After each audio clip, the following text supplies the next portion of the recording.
우리가 기존에 있던 메르스 이후에 만들었던 감염병 매뉴얼에 의해서 우리가 모의 훈련을 그동안에 해오도록 했지 않습니까? 그래서 이번에도 모의 훈련을 우리가 했는데 그 모의 훈련이 그래도 많이 현장에서 도움이 됐다라는 말씀들을 하고 계신데요. 그 모의 훈련을 하기 위해서라도 학교와 교육청과 보건소 간의 이 비상연락 체계는 반드시 필요하다라는 거와, 제가 여러 번 이 담당자분들하고 만나서 이 감염병 얘기할 때 그 강조를 했던 부분이 뭐냐면, 혹시 기억하실지 모르겠는데, 사람 관계는 위급 시에는 더 맺기가 어렵더라고요. 그러니까 이거를 유지를 시키기 위해서는 사실은 평상시에 관계가 좀 좋아야 됩니다.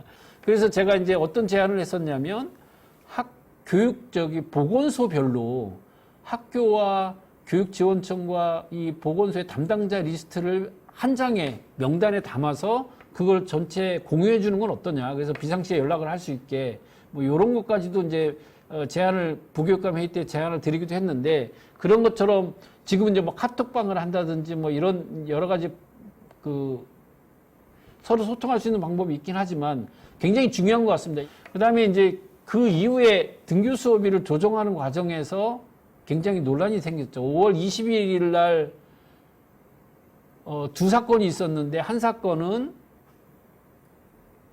아까 말씀드렸던 인천 지역에서 코인 노래방에 의해서 발생도 됐지만, 이 그 체대 입시를 하는 아이들이 갔던 그 이용했던 곳에서 이제 확진 환자가 생기면서 갑자기 인천에 있는 그 지역의 그 체대 입시생들이 갔던 그 센터를 갔던 애들이 학교에 오게 되는 상황이어서, 그게 새벽에 그 사실이 알려지고 새벽에 아이들에게 연락을 해서 그 학교가 일단 등교를 중지시키고 왔던 아이들도 전부 다 정리해서 돌려보내게 되는 이런 사건이 있었는데, 그 사건이 새벽 4시부터 새벽 3시, 4시에 이루어지고, 그것이 질병관리본부장하고 협의하고 하는 과정에서 부총리님이 직접 통화하고 교육감님하고 협의하고 하는 과정이 하나가 있었는가 하면, 어느 한 지역은 동네 총각이 하나 발생을 했는데 그 총각이 어디 다녔는지 모르니까 우리 동네에 있는 모든 학교는 다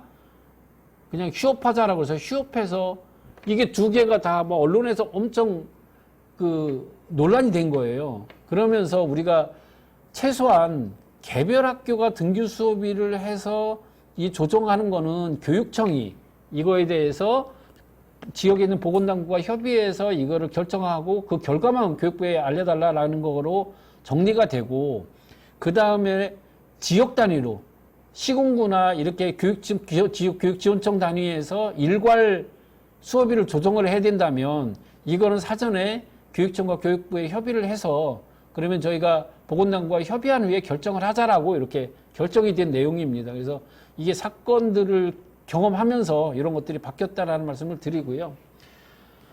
그리고 이제 그 선별진료소와 관련해서 이 얘기를 제일 많이 하는데, 학교에서는 선별진료소에 무조건 보내라고 그래서 갔더니 우리는 못 해준다라고 그래서 돌아왔다, 뭐 이러니까 왜 지침이 다르냐 이런 말씀을 하는데, 어쨌든 이 부분은 아까 말씀드렸던 것처럼 지침은 똑같습니다. 그런데 그게 그 보건소나 선별진료소에서 그 지역의 그 진료하는 상황이나 아니면 그런 경험도나 이런 게 따라서 조금씩 차이는 있는 거고요. 다만 우리 교육청에서 알아줄 거는, 또 안내해 줄 내용은, 어쨌든 가까운 선별진료나 진료소의 이런 방법을 미리미리 파악을 해서 거기도 가보고 얼마나 걸리는지도 확인해보고 이런 것들이 학교에서 다 이루어져야 된다는 거예요. 그리고 나서 안내가 돼야 되고, 그 선별진료소하고도 그런 것들이 협의가 돼야 된다는 거죠. 그래서 적극적으로 검사하도록 했던 것도 질병관리본부 통해서도 이미 다 안내가 그 당시에 나갔던 내용이니까, 그런 공문들도 저희가 다시 한번 아마 교육청을 통해서도 안내가 됐던 것 같습니다. 이거와 관련해서 저희가 각종 홍보물도 만들어서 보내드리기도 하고, 교육청에서도 만든 것들이 많이 있더라고요. 그래서 교육청 것도 저희들이 공유해서 학생건강정보센터에 가시면 이게 각 교육청에서 만든 거, 교육부에서 만든 거, 질병관리본부에서 만든 것들이 다 탑재되어 있으니까 혹시 쓰실 거나 이걸 안내할 때는 이런 것들을 좀 활용하시면 좋을 것 같습니다. 참 이 코로나19가 굉장히 어려운 것 같은데, 어쨌든 기저질환이 있는 사람은 더 개인위생이 철저히 해야 되는 면도 있지만 이 호흡기 질환이 있는 사람인 경우에는 또 마스크가 오히려 더 힘들기 때문에 그런 것들은 양면의 칼이라는 부분이 있긴 하지만 그럼에도 불구하고 그래서 대중이 모이는 곳에 피하고 그분들은 이런 접촉을 최소화해야 되고 만약에 가게 된다면 그래도 마스크를 써야 되지 않느냐라는 겁니다. 그리고 우리가 이제 가정에서 시험 때나 뭐 이런 때 가정에서 학교를 안 오려고 우리가 계속해서 그 집에 있는 애들 어떻게 관리를 어떻게 할 거냐라는 것 때문에 우리가 이제 지침에다가 넣어드렸잖아요, 그죠? 거기다 넣어서 양식을 넣어서 보호자가 이제 사인할 수 있도록 이렇게 해놨는데 뭐 그런 부분들에 대해서 이제 관리를 이제 하도록 하는 부분이 가정에서 이제 상황을 관리해서 기도록 하고 있고 또 등교시 그 일과 중에 있는 발효검사나 이런 부분에 대해서는 지속적으로 우리가 그 아이들의 증상을 파악을 해서 이게 갑자기 그런 증상이 나타나면 바로 이격시켜서 접촉을 최소화하는 부분이 하나가 있습니다. 근데 그 중에 이제 가장 현장에서도 이제 질문도 많고 많은 부분 중에 37.5도가 꼭 지켜야 되는 거냐.